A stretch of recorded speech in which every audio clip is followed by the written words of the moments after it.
सुनिए, आज हम लोग पढ़ने वाले हैं अवतल दर्पण पर जितना भी जहाँ मतलब अवतल दर्पण के सामने अलग अलग दूरियों पर रख करके हम देखे थे प्रतिबिंब कैसा बन रहा था।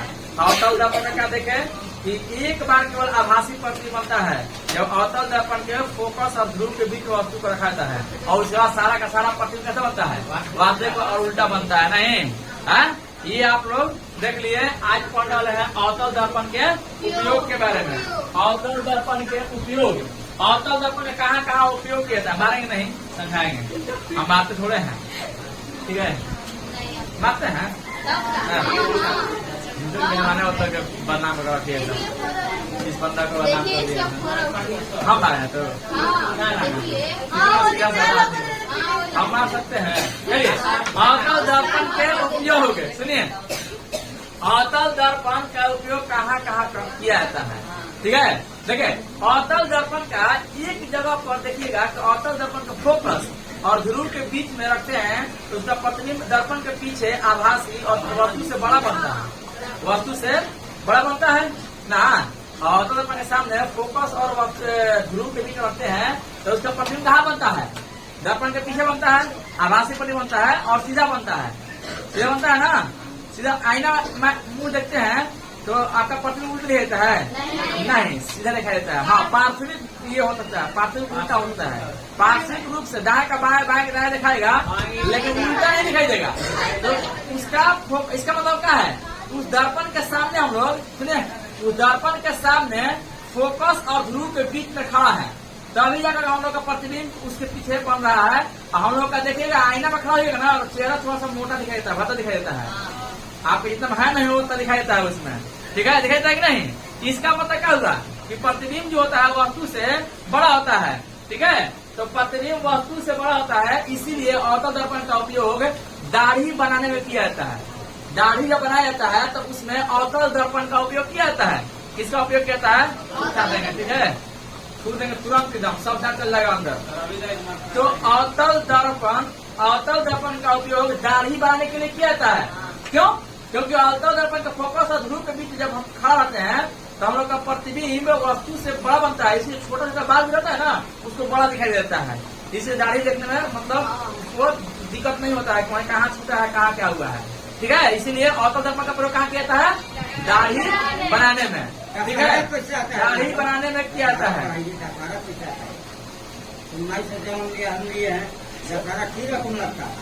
पढ़ाई होता है, पढ़ाई होता है, पढ़ाई होता है, मैंने कहा दाढ़ी गिर जाकर बेच क्या सवारी खा ले जा। हाँ,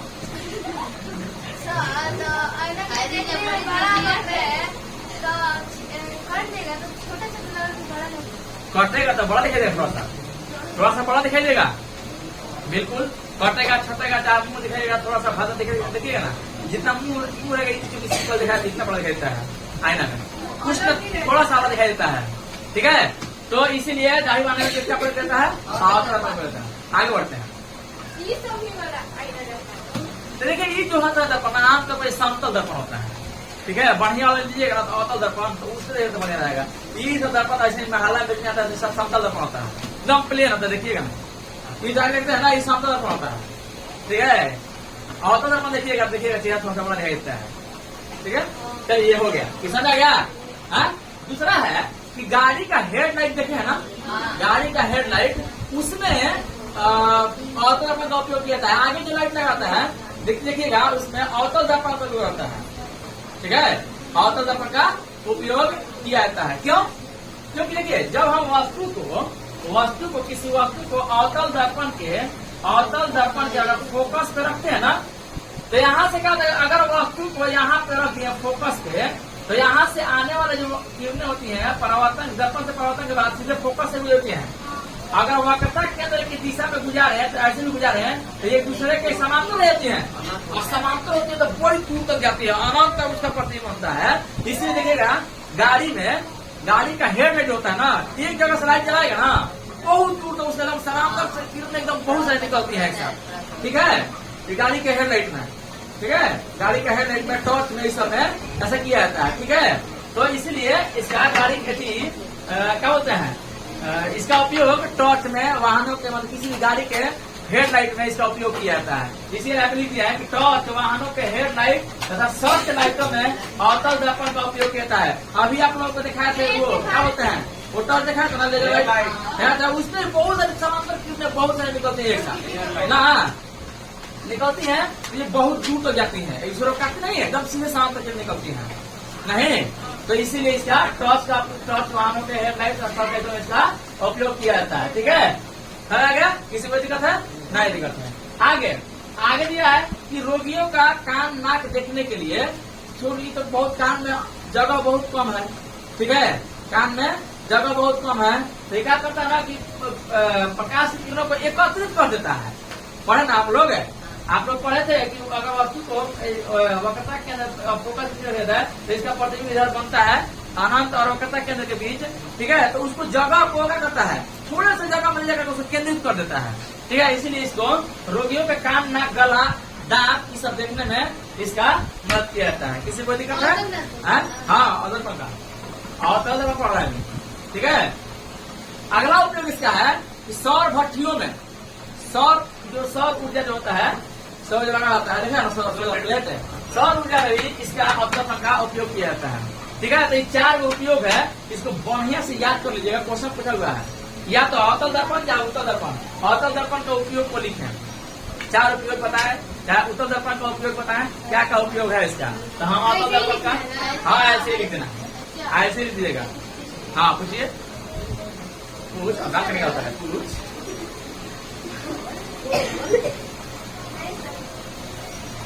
तो उससे क्या पूछ रही हो, उसको क्या पता है, हमको ना पता है, हमसे पूछो, हमसे हम पूछने की बात कर रही है, बानर का इसके चल ना पूछ। चल आगे, अब पढ़ना हम लोग को उत्तल दर्पण और प्रतिबिंब का बनना। किसमें? उत्तल दर्पण में प्रतिबिंब का बनना। अवतल दर्पण का सामने अलग अलग जगहों पर वस्तु को हम रख कर देख ले कैसा कैसा प्रतिबिंब बन रहा है। अवतल दर्पण में आभासी प्रतिबिंब बनता है कि वास्तविक प्रतिबिंब, कि दोनों बनता है? दोनों बनता है। एक बार खाली आभासी प्रतिबिंब बनता है फोकस धूल के रखने पर ना, लेकिन बाकी कहीं पर रखने पर उसका प्रतिबिंब वास्तविक उल्टा बन रहा है। लेकिन उत्तल दर्पण में प्रतिबिंब को कहीं भी रख दीजिए, कहीं भी लीजिएगा, सारा का सारा प्रतिबिंब आभासी बनेगा। आभासी हो तो पक्का कि सीधा बनेगा। ठीक है, और वो हमेशा दर्पण के पीछे बनेगा। कैसे? तो कैसे का एग्जाम्पल लेते हैं, पहले समझते हैं कैसे। देखिए यहाँ पे हम कर दिए हैं, एक ले लिए उत्तल दर्पण। कौन सा ले लिए? देखिएगा थोड़ा सा उत्तल बहुत बढ़िया बनाते हैं हम। ठीक है, दर्पण थोड़ा बढ़िया बनाते हैं। अगर हम यहाँ पे ऐसे एक मुख्य अक्ष ले लिए, कर लिए, एक स्केल दीजिए, एक स्केल दीजिए हमको, मुख्य अक्ष ले लिए, जल्दी से ले। ना हम क्रिकेट खेलना है भाई, क्रिकेट ना खेलना, क्रिकेट खेलना तब बॉल आएगा तो ऐसे किया रहेगा, आएगा आवाज इससे आएगा, फेंका जाएगा बाहर तक। हमको कैच नहीं रख जाता है, हाँ बस हाथ सीधा रहता है, लेकिन हम कितने खाते नहीं ऐसे कर रहता है, आके रहेगा इसी में। हाँ इसके पूरा बहुत रहते हैं, तो कहाँ से कहाँ चलेगा। ये है हम लोग जी उत्तल दर्पण। उत्तल दर्पण है का कौन सा भाग आगे वाला बताइए, ये वाला कि ये वाला? इधर होना। इसका वक्रता केंद्र किधर होता है? इधर की इधर? इधर होगा ना, इधर वक्रता केंद्र होगा। हम लोग नाप के लेगा वक्रता केंद्र। ठीक है, वक्रता केंद्र को यहाँ से हम लोग नाप के लिए ले रहे हैं। नहीं दिखेगा? दिखेगा। वक्रता केंद्र का हम ले रहे हैं एकदम सीधे 8 सेंटीमीटर पर। कितना पर? 8 सेंटीमीटर पर। ठीक हटा दिया।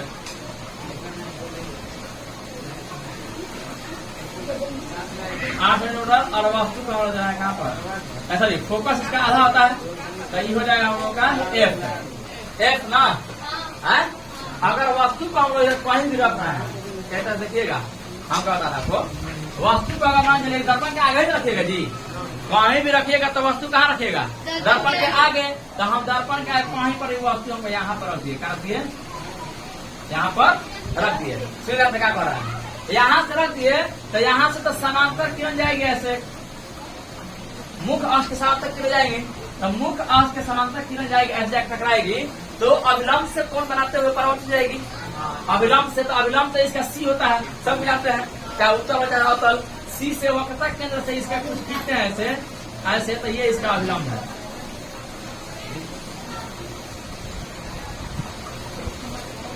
अभिलंब को हमेशा तोड़ देता है, ऐसा कुछ भी नहीं है, दिखाने के लिए कि आपका एन है, अभिलंब है।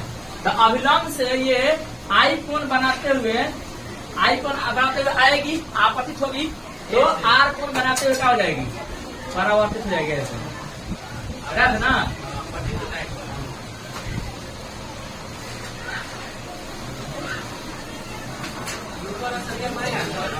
यहाँ पे दिखाएंगे, इसी समय भी कर दिया ऐसे, यहाँ पे ऐसे कर दिए, ठीक है। ये आप लोगों का आर कोण आर है, क्या है, कोण आर है। तो ये वास्तव में किरण है, यहाँ से आ रही है, आखिर यहाँ से रही है, यहाँ से ये तो किरण यहाँ से आ रही है, हम बताए भी थे, लेकिन लग क्या रहा है, यहाँ पे कोई खड़ा है, लगेगा उसको, लगेगा कि यहाँ पे वस्तु ये हो रही है, ठीक है। किसी को दिक्कत है, थोड़ा सा भी नहीं दिक्कत है, ठीक है। तो यहाँ पर क्या हो रहा है कि वस्तु का प्रति यहाँ से बन रहा है ऐसे, ठीक है। तो ये अभिलंब से बनाते हुए ऐसे चली गई, किसी को दिक्कत है, नहीं दिक्कत है। तो एक बार ऐसे गुजार दिए तो ये फोकस पर आते हुए प्रतीत होती है, ठीक है। एक बार किरण को अभिलंब की दिशा में देखिएगा, अभिलंब के दिशा में यहाँ पर किरण को गुजार देखिए, अभिलंब की दिशा में यहाँ पे देखिए कर रहा है। अगर अभिलंब की दिशा में किरण को गुजारेंगे, आपको जानते हैं ना कि वक्रता केंद्र से कहीं भी खींचिएगा दर्पण पर, तो ये अभिलंब कहलाएगा। ऐसे किसी को दिक्कत है? तो ये किरण अगर इस पथ पर दे रहे हैं तो ये अभिलंब है, तो इसी पथ पर अगर ऐसे आ रही है किरण, तो इसी पथ पर वापस भी लौट जाएगी इधर, कि ना। तो किरणें कब कहाँ रहेंगे ये देखना है पहले, लग कहाँ रहा है, कहाँ कटने मालूम पड़ रहा है, तो मालूम पड़ रहा है कि किरणें यहाँ पे कट रही है ऐसे, यहाँ पे, कि ना। देख ध्यान से, जहाँ पर मालूम यहाँ पे वास्तव में तो कट नहीं रही है, लेकिन कटती हुई मालूम पड़ रही है, मिलती हुई मालूम पड़ रही है, इसीलिए इसका प्रतिबिंब यहाँ पे फोकस के बगल में बन रहा है। अगर ये वस्तु का ये ए बी वस्तु है, इस वस्तु का प्रतिबिंब ए डैश बी डैश होगा, बताया था आप लोगों को, ए डैश बी डैश। बताइए प्रतिबिंब कहाँ बन रहा है, ये वास्तव में प्रतिबिंब बन रहा है क्या, आभासी प्रतिबिंब बन रहा है, आभासी प्रतिबिंब बन रहा है। अब आभासी प्रतिबिंब बन रहा है तो कहाँ बन रहा है, फोकस और ध्रुव के बीच, नहीं, फोकस और ध्रुव में, ध्यान में ध्रुव है, फोकस और ध्रुव के बीच में, ठीक है। तो पोल और फोकस के बीच में बन गया, तो बताइए कि वस्तु ये आभासी है, सीधा एक उल्टा है, सीधा ही है, ये भी ऊपर है, ये भी ऊपर है, वस्तु के सापेक्ष सीधा ही बनता है, या आभासी में सीधा बनता है। अब बताइए प्रतिबिंब जो है वस्तु से बड़ा है छोटा है, वस्तु से बड़ा है छोटा है, छोटा है ना। तो ये याद रखिएगा कि अवतल दर्पण आप क्या देखे, अवतल दर्पण देखा कि वस्तु का प्रतिबिंब बड़ा भी हो सकता है, छोटा भी होता है, बहुत बड़ा हो सकता है, बहुत छोटा हो सकता है। उत्तल दर्पण का होता है कि प्रतिबिंब आप वस्तु कहीं पर कर दीजिए, प्रतिबिंब वस्तु जो होगा, प्रतिबिंब जो होगा हमेशा छोटा ही बनेगा, हमेशा। एक ध्रुव को छोड़ करके लिखवाना है, ध्रुव पर का वस्तु को रख रहा है तो उसको छोड़ करके, ध्रुव पर वस्तु को रखे तो ध्रुव पर उसका प्रतिबिंब बनता है, बराबर बनता है, उसके बारे में बात नहीं कर रहा है। यहाँ पे लिख दिया ध्रुव को छोड़ करके, आएंगे अभी आगे, ठीक है। अभी इसके चक्कर में नहीं पढ़ना है, हम जो समझा रहे हैं समझिए, वस्तु को ध्रुव को छोड़ करके, ध्रुव पर छोड़ करके कहीं भी रखिए उत्तल दर्पण के सामने, तो उसका प्रतिबिंब हमेशा वस्तु से छोटा बनता है, आभासी दर्पण का बनता है, ठीक है। किसी को दिक्कत है, नहीं दिक्कत है। आपको अभी भी प्रतिबिंब बनेगा तो फोकस और ध्रुव के बीच में ही बनेगा, कहाँ बनेगा, फोकस और ध्रुव के बीच बनेगा। किसी को दिक्कत है, थोड़ा सा भी नहीं। और आगे बढ़ते हैं, इसमें बहुत छोटा होगा, हाँ, नहीं छोटा लिखेगा, तो यहाँ पे हम छोटा ही लिख दिया है आमतौर पर। तो प्रतिबिंब उत्तल दर्पण प्रतिबिंब कैसा बनता है, वो सब कुछ है, क्या कहिएगा, आभासी प्रतिबिंब बनेगा, दर्पण के पीछे बनेगा और वस्तु से छोटा बनेगा। आभासी में दर्पण का एक सीधा बनेगा, आभासी बनेगा तो सीधा बनेगा। किसको बड़े समझ आया, तो समझ आ गया। यहाँ पर लिखे हैं, उत्तल दर्पण द्वारा किसी वस्तु का हमेशा आभासी, सीधा तथा वस्तु से छोटा प्रतिबिंब बनता है, चाहे वस्तु कहीं भी रखी हो, ध्रुव को छोड़ करके। अगर ध्रुव को वस्तु को रखते हैं तो उसका प्रतिबिंब ध्रुव पर ही बनता है और वस्तु के बराबर बनता है। हम यहाँ पे एक टेबल बना करके डाल दिया आपको हमने, ठीक है। आमतौर पर वस्तु का प्रतिबिंब हमेशा छोटा बनता है, खाली ध्रुव को छोड़ करके। यहाँ पे लिख दिया है, वस्तु की स्थिति, प्रतिबिंब की स्थिति, प्रतिबिंब की प्रकृति और आकार। अगर वस्तु ध्रुव पर स्थित हो तो उसका प्रतिबिंब ध्रुव पर ही बनेगा और प्रतिबिंब की प्रकृति आभासी होगा, सीधा होगा और वस्तु के बराबर होगा, एक जगह पर बस। ये आपका अवतरण होता है। अवतरण पर अगर ध्रुव पर वस्तु को रख दे तो उसका प्रतिबिंब ध्रुव पर ही बनता है, ठीक है। किसी को दिक्कत है? नहीं दिक्कत है। दूसरा, ध्रुव तथा अनंत बीज, देखिए ध्रुव तथा अनंत बीज इधर कहीं भी रखते हैं, इधर कहीं भी इसको वस्तु को रख दे, उसका प्रतिबिंब कहाँ बनेगा? फोकस और ध्रुव के बीच, ध्रुव के बीच कैसा प्रतिबिंब बनेगा? आभासी, सीधा और उससे छोटा। किसी को दिक्कत नहीं है। अगर अनंत पर रख दे तो अनंत पर रखेंगे तो वस्तु का प्रतिबिंब यहाँ बनेगा, फोकस पर बनेगा, कहाँ बनेगा? फोकस पर बनेगा। किसी को दिक्कत? थोड़ा सा भी नहीं रहता है। तो फोकस पर और आभासी बनेगा, सीधा बनेगा और छोटा बनेगा। बहुत छोटा होगा ना, हम पा सकते हैं, ठीक है। इसीलिए आप देखिए ये वस्तु का प्रतिबिंब कैसा बना रहा है? छोटा बना रहा है, ठीक है। तो यहाँ तक समझ में आपको आ गया। किसी को दिक्कत है?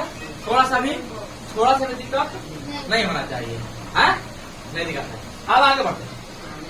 अब यह देखिएगा कि ध्रुव तथा अनंत के बीच रख रहा है वस्तु को, तो प्रतिबिंब फोकस और ध्रुव के बीच बन रहा है। और अनंत पर और वस्तु को दूर लेके चले गए तो उसका प्रतिबिंब फोकस बन रहा है। देख लीजिए, उसका प्रतिबिंब फोकस पर पहले यहाँ बन रहा है और बाद में फोकस बन रहा है। इसका मतलब क्या होगा कि वस्तु को जितना ही और उत्तल दर्पण से दूर जाइएगा वो उतना ही फोकस की ओर खिसकता जाएगा और छोटा होता जाएगा, छोटा भी होता जाएगा। इधर जाएगा तो बढ़ता जाएगा प्रतिबिंब, लेकिन इधर आएगा तो क्या होगा? छोटा होता जाएगा। इसीलिए नोट बना के लिखे हैं, उत्तल दर्पण से वस्तु दूरी बढ़ाने पर इधर बढ़ाइएगा वस्तु को, वस्तु दूरी बढ़ेगा तो उसका आकार छोटा हो जाता है तथा प्रतिबिंब ध्रुव से फोकस की ओर खिसकता जाता है, घसकता जाता है। घुसकुलिया माता ऐसे ऐसे आ जाए। पुष्पाराज श्रीवल्ली वाला यहाँ से है ना? कौन गा क्या था? हाँ, तेरी झलक तो थी। ये सब यादें हैं इनके पास, ये सब तो यादें हैं इनके। हाँ, तब पुष्पा ऐसा है, क्या करता है? दूर रहेगा, इसे कर जाएगा, ऐसा करता है ना? क्या करता है सब? चलिए, तो इतना समझ में सबको आ गया। किसी कोई दिक्कत है? थोड़ा सा भी तो उत्तल दर्पण से क्वेश्चन पूछेगा, उत्तल दर्पण से प्रतिबिंब कैसा बनता है? आभासी, सीधा और हमेशा उससे छोटा, खाली ध्रुव को छोड़कर, केवल ध्रुव को किसी को दिक्कत? एक भी क्वेश्चन पूछ सकता है कि वस्तु को दर्पण से दूर कर दिया जाए तो उस वस्तु का प्रतिबिंब उत्तल दर्पण में वस्तु का प्रतिबिंब छोटा होता है, बड़ा होता है? छोटा हो जाता है, किधर खिसकते जाता है? फोकस की ओर, फोकस की और किसी को दिक्कत है? थोड़ा सा भी नहीं दिक्कत है। आगे बढ़े। उत्तल दर्पण का उपयोग बात नहीं सुन लगा तुम्हारा भाई का परमिशन क्या हुआ? तुम्हारा भैया फोन किया था मेरे पास, ग्रुप में जोड़ दीजिए, मेरी बहन लिखेगी, मेरी बहन के लिए आपका ग्रुप जोड़ दिया, ठीक है। हाँ, इसका भैया फोन किया था मेरे पास, बहन लिखेगी मोबाइल में देख देख के। इसका भैया ठीक है, उसका भैया फालतू नहीं है, उसका भैया ठीक है। भैया को बढ़िया से नाश्ता पानी कराना है, ठीक है। हाँ, तो भैया को बढ़िया से नाश्ता कराना, ठीक है। भैया हाइला रसगुल्ला खा ला, भैया अल्लाह ये पराठा पहले पहले, तब भैया कहेगा हाँ बहन हमें एकदम बहुत बढ़िया दिया हो, ठीक है। तो बढ़िया चीजें ला के देगा तुमको, ठीक है। हाँ, ठीक है। हमारे बढ़िया है। कौन सी अंजलि का भैया अच्छा है, बाकी मोबाइल नहीं आता है, देता है। पहले 2 बार था ना, तब मेरा पर्सनल था, लेकिन छिना गया। उत्तल दर्पण का उपयोग में आते हैं। उत्तल दर्पण का उपयोग कहाँ किया जाता है? देखिए, उत्तल दर्पण का उपयोग, देखिए गाड़ी के यहाँ ड्राइवर बैठता है सब ना, कोई भी गाड़ी हो, कार हो चाहे आपका बस हो चाहे, उसके बगल में लगा रहता है ना, संगल नहीं, बगल में रखा रहता है, ठीक है। पीछे देखने के लिए, पीछे देखने के लिए किया जाता है, ठीक है। तो इसीलिए इसका उपयोग स्कूटर में, मोटर कार का बस में उत्तल दर्पण का उपयोग साइड मिरर, साइड के रूप में, साइड आईना जो होता है उसको पीछे देखने के लिए किया जाता है। ट्रैक्टर हो, बाइक हो, कुछ भी हो, पीछे देखने के लिए किया। क्यों अवतल दर्पण का है ना? अगर कोई पूछ दे कि अवतल दर्पण का है ना, तो अवतल दर्पण का होता है कि अगर वस्तु बहुत दूर हो तो उसका प्रतिबिंब अगर ऐसे नहीं है, अगर वस्तु का डायरेक्ट फोकस चला गया तो उसका प्रतिबिंब बनेगा अनंत बड़ा। अब बहुत बड़ा दिखाई देगा। इतना छोटा हमारा कोई मानो चींटी है तो इतना बड़ा, अब ड्रैगन रह जाएगा। अरे बाप रे बाप, ठीक है अभी पहाड़ के सामने मान लीजिए एक कार है, कार पीछे से आ रही है, लगा दिए अवतल दर्पण, तो उसका प्रतिबिंब तो बहुत बड़ा दिखाई देगा। अगर फोकस पर अगर वस्तु डाली होगी तो उस दर्पण के हिसाब से फोकस पाया जाए तो उसमें गाड़ी दिखाई नहीं देगा, उसका गाड़ी से बड़ा वही गाड़ी दिखाई देगा, पूरा बड़ा छेक रहेगा। इसे आईना में आईबे ना करेगा, आईना में आएगा ही नहीं, किससे आएगा? इतना छोटा होता है उसमें। आईना कितना बड़ा होता है? इतना बड़ा होता है, उसी में देखते रहता है। क्यों देख लेता है? क्योंकि वो उत्तल दर्पण है, प्रतिबिंब हमेशा वस्तु से क्या होता है? छोटा होता है। उतनी बड़ी गाड़ी है लेकिन आईना में देख लेता है कि ट्रक आ रही है, बस आ रही है, हाथी आ रही है, उतनी बड़ी हाथी है, हाथी आ रहा है, हाथी इतना बड़ा है लेकिन उसी इतना छोटा सा एरिया में दिखाता है। क्यों? इसीलिए इसका उत्तल दर्पण का उपयोग पीछे से देखने के लिए किया जाता है कि पीछे कितना बड़ा गाड़ी आ जाए तो हम देख सकते हैं पीछे कि ना। किसी को दिक्कत है? नहीं दिक्कत है। अभी आपको जो दर्पण दिखा रहे थे उस दिन, उसमें अवतल दर्पण देखिएगा, मतलब नहीं दिखेगा। दर्पण नहीं है, लेंस का बात करेगा नहीं, दर्पण के बारे में बात कीजिए। सुनिए दिखाया होते ही ना, बहुत बढ़िया बढ़ गई। चल चल रहे ना लड़के को भी हो गए। हाँ बोला है, और यहाँ क्या बोला है? क्या बोला है जी? पढ़ाई तो हम क्या कर रहे हैं? पढ़ना है। चलो हो गया तो पढ़ाई तो रहा है, कहाँ हम जाना जा रहा है? पढ़ाई तो रहा है। चलिए ये हो गया, सफल आ गया। तो उत्तल दर्पण का उपयोग साइड मिरर के रूप में किया जाता है। अच्छा उत्तल दर्पण सुनिए ध्यान से, कोई क्वेश्चन आपसे मुझे बुलाने के लिए, उत्तल दर्पण तो हमेशा सीधा प्रतिबिंब बनता है, तो गाड़ी का एम्बुलेंस से आगे उल्टा लिखा होता है, ये क्या है? सीधे दिखाएंगे ना, तो सीधा क्या दिखाता है? प्रतिबिंब तो उल्टा तो खुद सीधा दिखाता है।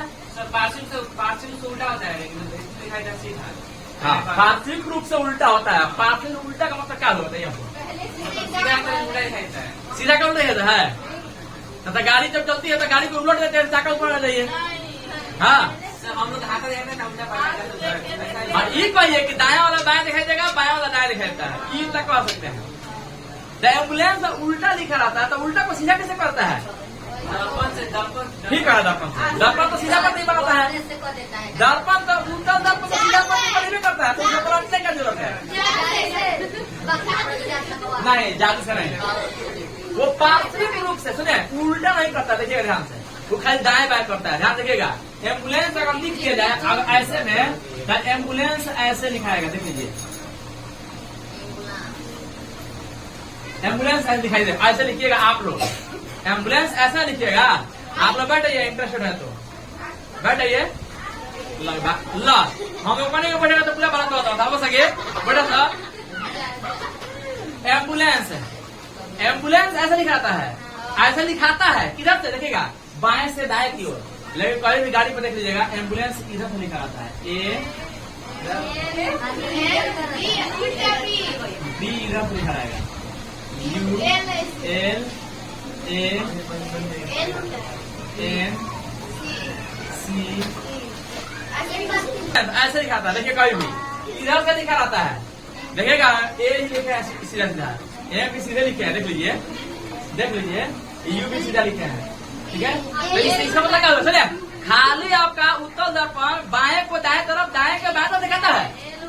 एल उल्टा है, एल पहले ऐसे दिखाता है, दाहिनी ओर मुड़ा हुआ है, लेकिन इसमें खाली बाएं ओर कर दिया है। ऐसा नहीं है कि एल का ऊपर ऐसे कर दिया, ऐसे क्या हुआ है ना, तो खाली पार्श्विक रूप से उल्टा दिखाता है उत्तल दर्पण। क्या दिखाता है? पार्श्विक रूप से उल्टा दिखाता है। कोई पूछे तो पूछा दीजिएगा ना, अब मत देखिए पलट देता है, पलटे तो भुला देगा आपको, पाएगा तो पलट देता है तो वास्तविक प्रतिबिंब बनता नहीं है।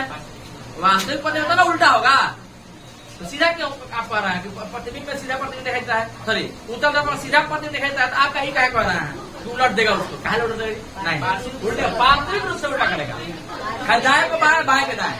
किसी को कोई दिक्कत है? दिक्कत नहीं है। आगे बढ़ते हैं। अब पढ़ना है चिन्ह परिपाटी, साइन करने का, ठीक है। सुनिए, उत्तल दर्पण हो चाहे अवतल दर्पण हो, उसके चिन्ह परिपाटी के बारे में पढ़ना है। चिन्ह परिपाटी के बारे में पढ़िएगा। चिन्ह परिपाटी के लिए आपको जगह छोड़ दिया थोड़ा सा, ठीक है। चिन्ह परिपाटी में हम लोग को देखना है कि किसको प्लस माने किसको माइनस माने। किसी को दिक्कत है? नहीं दिक्कत है। ध्यान समझिए क्या कह रहा है। हम लोगों का एक गोलीय दर्पण है, यहाँ पे लिख रहा है गोलीय दर्पण है, ध्यान से। गोलीय दर्पण है, यहाँ पे गोल है, एकदम गोला है, ठीक है। गोलीय दर्पण बताया था हम लोगों को कि ऐसे अगर कलई कर दे बाहर से, तो ये हम लोग का अवतल दर्पण होता है।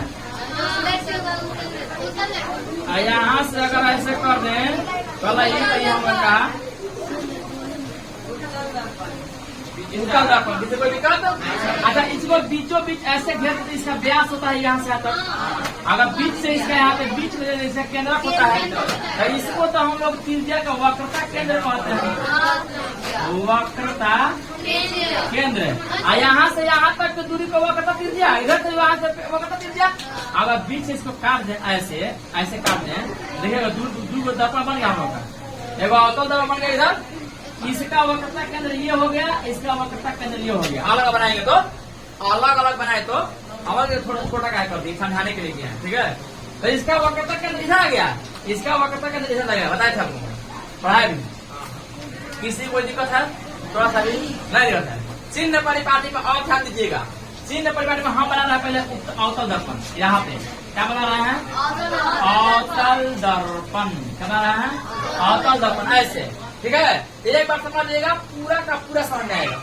निर्देशांक जागृति आप लोग कुछ पढ़ लिए हैं 9th क्लास में थे तब, 9th क्लास में थे तबे पॉइंट के बारे में थोड़ा आप बता रहे क्या पढ़ाए थे आप लोगों को। आप कहिएगा हाँ हाँ हाँ ठीक ठीक। देखिए, हम बताए थे कि अगर ऐसे दो चिन्ह खींच देगा, एक्स अक्ष एवं वाई अक्ष, इधर एक्स डैश होता है, इधर वाई डैश बताए थे। हम बताए थे कि यहाँ पे इस बिंदु को मूल बिंदु कहते हैं ना। इधर जो भी गिनती लिखते हैं, प्लस लिखते हैं, +1 होता है यहाँ पे, +1 +2 +3 +4 तक। इधर तो इसी का उल्टा होता है, इधर -1 -2 लिखते हैं। ये चिन्ह के ऊपर इधर प्लस लिखते हैं, नीचे आते हैं तो -1 -2। यहाँ तक तो किसी को दिक्कत नहीं होना चाहिए, तो यहाँ तक दिक्कत नहीं होता। हम लोग का जब नहीं होना चाहिए, नहीं भी होगा, ध्यान समझिएगा। तो हम लोग क्या करते हैं, चिन्ह परिपाटी में किससे प्लस और किससे माइनस होगा हम लोग देखना चाहेंगे, ध्यान समझिएगा। हम यहाँ पर बना दिया है, और यहाँ पे हम लोग उत्तल दर्पण हम बना दिए हैं। आ रहा ना मोबाइल में, आ रहा, ठीक है। ये उत्तल दर्पण है, ध्यान समझिएगा। अवतल दर्पण का वक्रता केंद्र तो इधर है, इसका फोकस भी कहीं इधर ये है, ध्यान समझिएगा। उत्तल दर्पण का वक्रता केंद्र इधर वक्रता केंद्र इधर ये, अब फोकस इधर होता है कि नहीं? देख लीजिए, ये हम नहीं कह रहे हैं, ये आपका दर्पण कह रहा है बिना किसी को दिक्कत है? थोड़ा सा भी नहीं दिक्कत है। अब देखिए, जो भी हम लोग दूरी नापेंगे, वस्तु को कहाँ रखना है या प्रतिबिंब कहाँ बन रहा है, जो भी दूरी नापेंगे तो दूरी नापा जाता है यहाँ से, ध्रुव से। कहाँ का आता है? ध्रुव से। और ध्रुव को ही हम लोग मूल बिंदु मान लेते हैं। यहाँ से एक रेखा, ऐसी सीधी रेखा नीचे की ओर खींचता, मान लीजिए x हो गया, आइए आप लोग का x डैश हो गया, ये y हो गया, ये y डैश हो गया। तो इधर जो भी वस्तु रखेंगे तो प्लस में लेंगे उसका दूरी की माइनस, बताइए आप। और वस्तु को इधर से इधर रखेगा तो प्लस में माइनस में, माइनस में। इधर कुछ भी बने हम लोग का प्रतिबिंब तो प्लस में माइनस में, प्लस में, ठीक है। माने अवतल दर्पण के सामने वस्तु को कहीं भी रखेगा, वस्तु को अवतल दर्पण के उत्तल दर्पण के सामने नहीं रखिएगा तो इसका मतलब वस्तु दूरी हमेशा माइनस में होना चाहिए। इसमें वस्तु को रखिएगा तो इधर ही रखिएगा। अगर इसको यहाँ से घेर दिया, ध्यान दीजिए क्या कह रहा है। यहाँ से अगर एक ये एक्स है, ये एक्स डैश है, ये वाई है, ये वाई डैश है, ध्यान समझिए क्या कह रहा है। तो वस्तु को तो हमेशा इधर ही रखना है, आपको दर्पण के सामने ही रखना है। इसका अवतल दर्पण के सामने यही ना है, तो वस्तु को इधर रखेंगे तो इसको भी तो ध्रुव के मूल बिंदु के इधर ही रखना है, तो वस्तु यहाँ से जाता है। ध्यान दीजिए, मेन रूप से क्या बनाना चाहते हैं आपको हम यहाँ पे अभी बताइए। अब कि इसका अवतल दर्पण का फोकस और वक्रता त्रिज्या प्लस में कि माइनस में? माइनस में ना। और उत्तल दर्पण का फोकस और वक्रता त्रिज्या प्लस में ना, पक्का एकदम याद रहेगा। अवतल दर्पण का फोकस से माने फोकस दूरी और वक्रता त्रिज्या हमेशा ऋणात्मक मान माइनस में, और उत्तल दर्पण के फोकस दूरी और वक्रता त्रिज्या हमेशा धनात्मक। देखिए यहाँ पे देखिए लिखे हुए हैं, अवतल दर्पण की वक्रता त्रिज्या आर तथा फोकस दूरी ऋणात्मक होती है, लिखे हुए हैं 5 नंबर में। और 6 नंबर में क्या लिखे हुए हैं, उत्तल दर्पण की वक्रता त्रिज्या तथा फोकस दूरी धनात्मक होती है, प्लस होती है। किसी को दिक्कत है क्या? थोड़ा सा भी दिक्कत नहीं होना चाहिए, एकदम इक्की से करना चाहिए ना ना, तो याद रहेगा एकदम पूरा एकदम रख देंगे समझ के, ऐसे ना। और अवतल दर्पण उत्तल हो चाहे अवतल हो दर्पण वस्तु को हमेशा करते हैं, तो इसका मतलब कि वस्तु दूरी हमेशा किस में चाहिए, माइनस में प्लस में।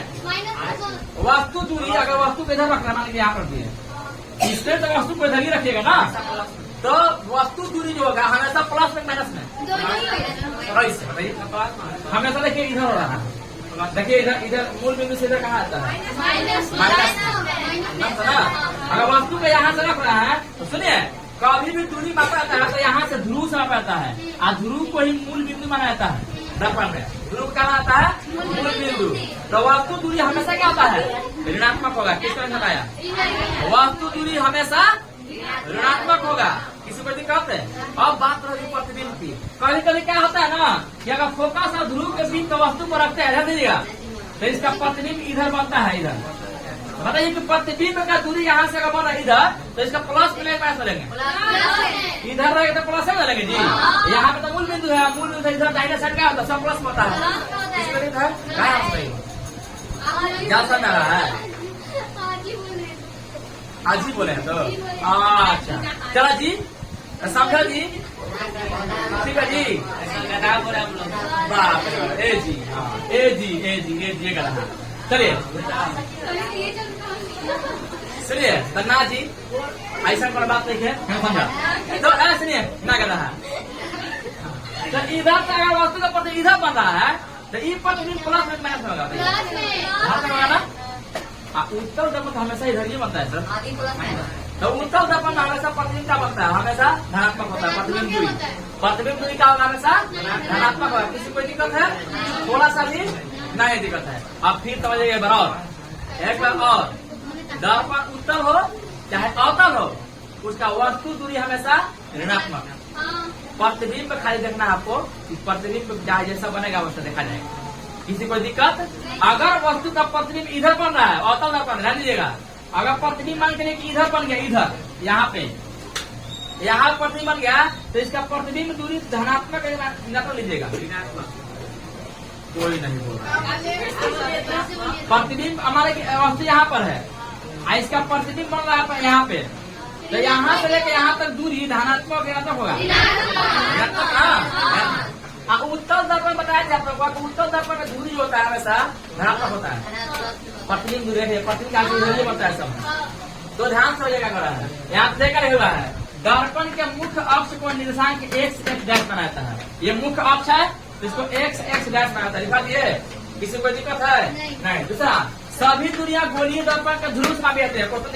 किसी को दिक्कत है? हमेशा कहाँ से होता है? ध्रुव से, चाहे उत्तल हो चाहे अवतल। किसी को दिक्कत नहीं। कारण कि आपतित प्रकाश की दिशा में मापी गई सभी दूरियां, आपतित प्रकाश की प्रकाश इधर से हमेशा इधर जाएगी, तो इधर जा रहा, देखिए इधर जा रहा है ना, तो सब प्लस में जा रहा है। हाँ, आपतित प्रकाश की दिशा में मापी गई सभी दूरियां क्या होती है? धनात्मक होती है। तथा आप प्रकाश इधर से इधर जा रही है तो धनात्मक, अगर इधर आइएगा तो ऋणात्मक।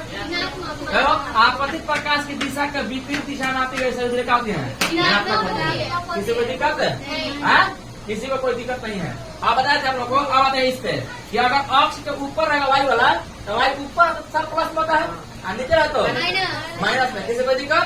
तो ये वस्तु किसी के ऊपर रखो यहाँ पे, तो ई दूरी प्लस में माइनस में होगा, प्लस में, ठीक है। और नीचे बन रहा है वाला माइनस में। किसी को दिक्कत?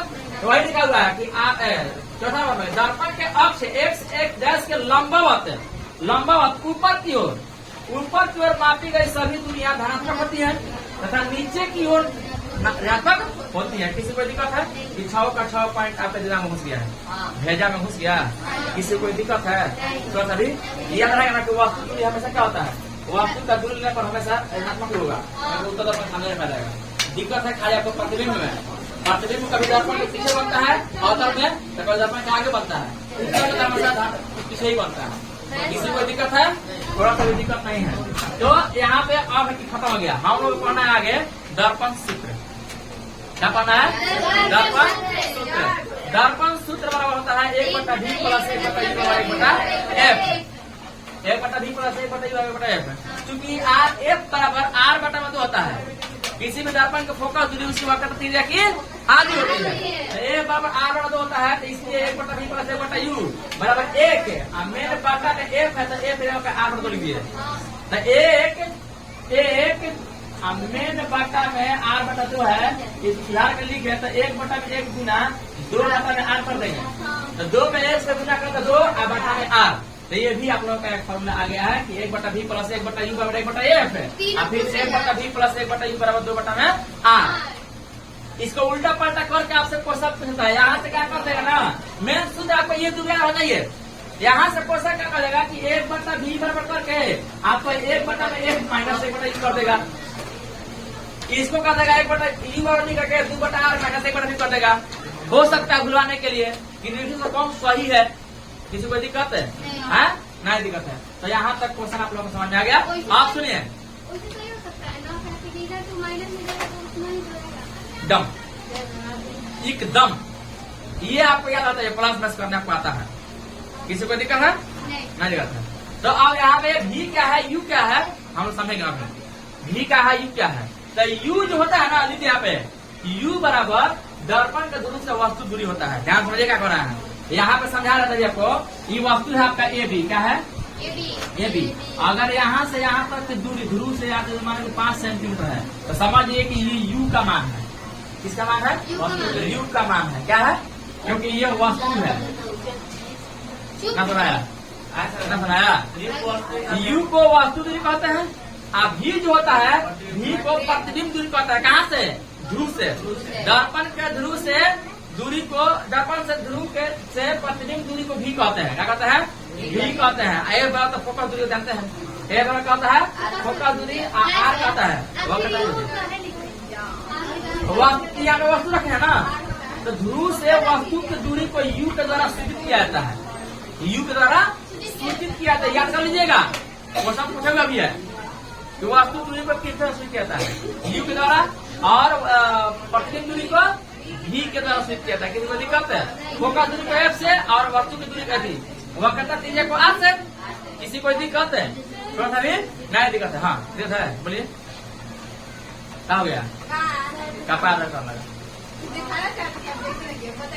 चल समझ हम आनंद वाली, चल आगे समझिए। एम्बुलेंस में जाता है, ठीक है? ये लगा दिए हम लोग वाला इंक, गधा लोग का कमाल है।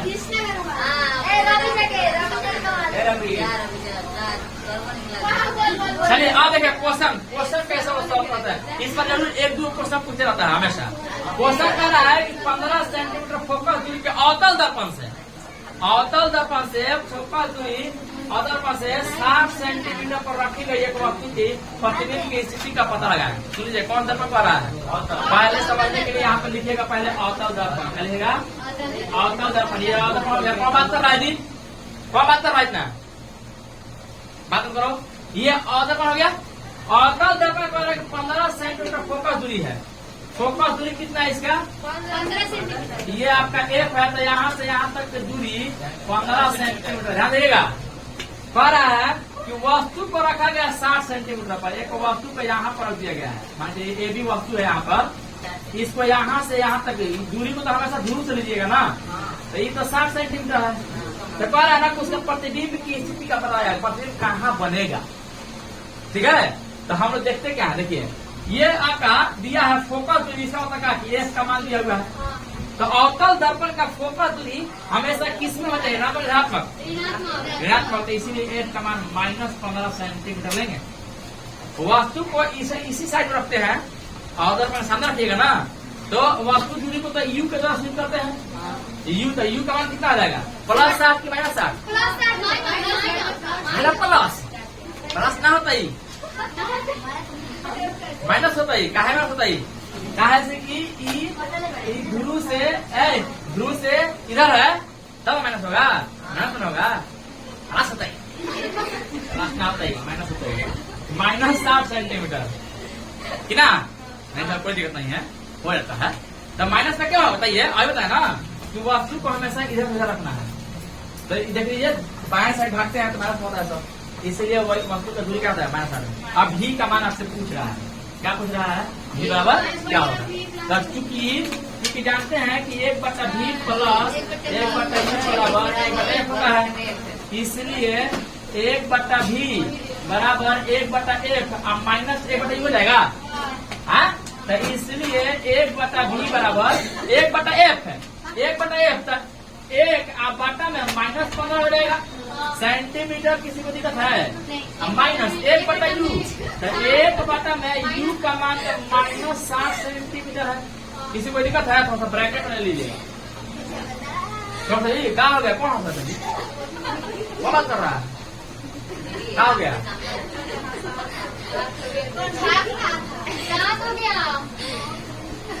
हाँ, धक्का लगा दिया।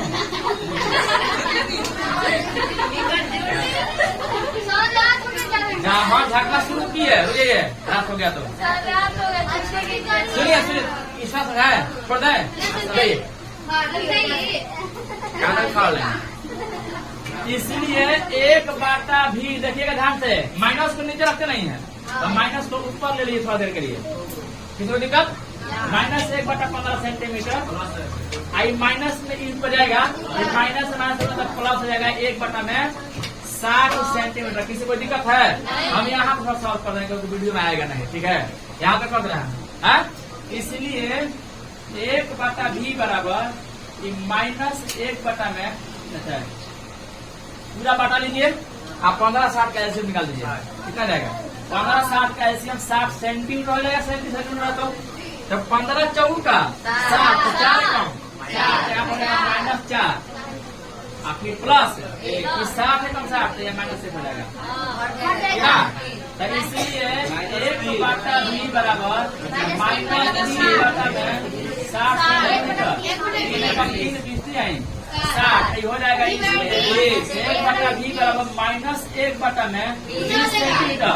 तिरछा तिरछी गुना कर दें तो v में माइनस से गुना करता -v बराबर 20 सेंटीमीटर। तो माइनस को इधर से इधर ले जाएगा तो क्या हो जाएगा? -20 सेंटीमीटर। -20 सेंटीमीटर v का मान आ गया। v का मान -20 सेंटीमीटर मतलब पत्नी बताइए कि इधर बनेगा, इधर बनेगा। ये पत्नी इधर बन रहा है, इधर ही बन रहा है, इधर ये बन रहा है क्योंकि माइनस का साइन क्या बता रहा है? माइनस का साइन बता रहा है कि प्रतिबिंब सामने ही बन रहा है, और सामने बना तो वास्तविक उल्टा। अपना दिमाग बताइए कैसा है? दर्पण के सामने अगर प्रतिबिंब बन रहा है इधर, तो वास्तविक की आभासी वास्तविक है, और दर्पण के सामने सबका वास्तविक बनता है, आभासी में तो उल्टा बनता है। कोई दिक्कत नहीं है, समझ आ गया? समझ आ गया? माइनस इधर है ना, माइनस मतलब इधर है, और के सामने जितना भी प्रतिबिंब बनता है सबका सवाल ही बनता है। चलिए कोई बात नहीं है, होता है। किसको नहीं समझ आया? इतना समझ आ गया? तो समझ में आ गया तो कल हम लोग आवर्धन करेंगे। आवर्धन छोड़ दीजिए, कल आप लोग का नौवीं की छुट्टी कर दें। 10th वालों की छुट्टी जरूरी है। नौवीं ऐसे नहीं, 10th क्लास वाले सब आ जाएंगे। छोड़ दीजिए, कल छुट्टी रखिए। परसों रहेगा, परसों शाम